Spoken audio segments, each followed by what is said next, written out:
انا رجعت معكم احبابي. انا درت البصله مشلضه مزيان.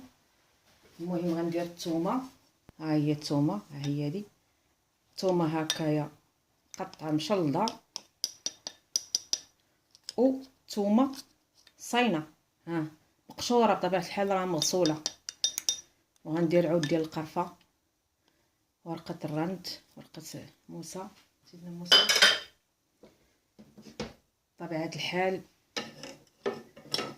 الكرشه تقليه بطبيعه الحال راه مغسوله نظيفه نقيه مزيان. كاين اللي كيكرطها. هاد الكحل هذا كاين اللي كيكرطو، كاين اللي لا. انا كرطت منه غير شويه، نظفتها من الداخل هذا كيف تشوفوا بيضه. نظفتها بالماء والملح والخل بطبيعه الحال. ومن بعد ملي كتنظف مزيان بالماء وداكشي كتنشف عاوتاني كديريها طيب، ديريها تسلق باش تحيد من هذيك الرغوه والزفوريه. ديريها تسلق بورقه الراند وشي ثومه. ايوا الحمد لله هادشي اللي كاين. انا غندير كلشي في دقه واحده كما قلت لكم. ها هي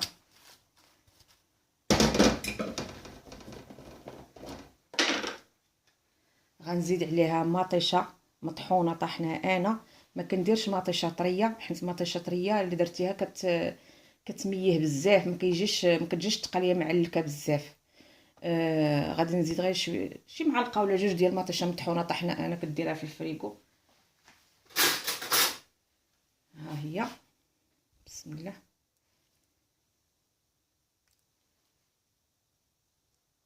صافي 3 المعالق فقط.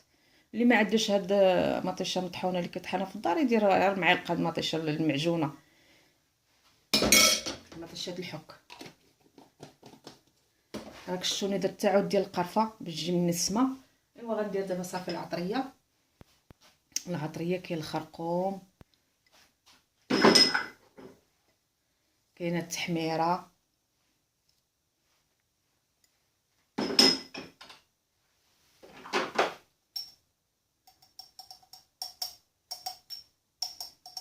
كاين القزبر حبوب، كاين شويه البزار ما تكتروش،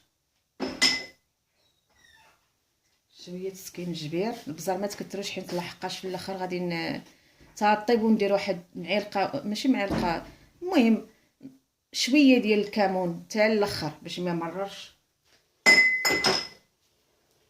صافي ندير الملح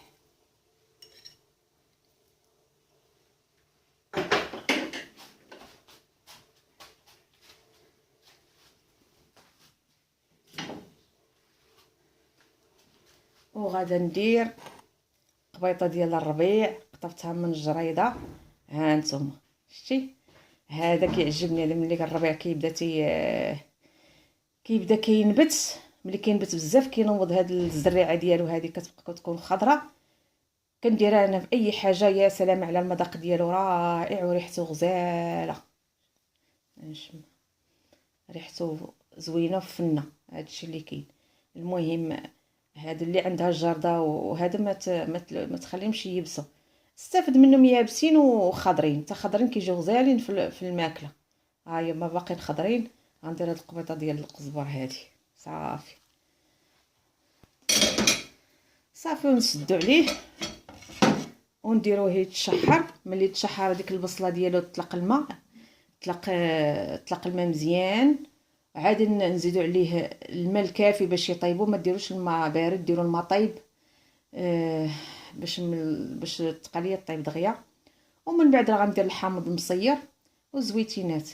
يا الله نخليكم طيب ان شاء الله نوريكم الشكل النهائي.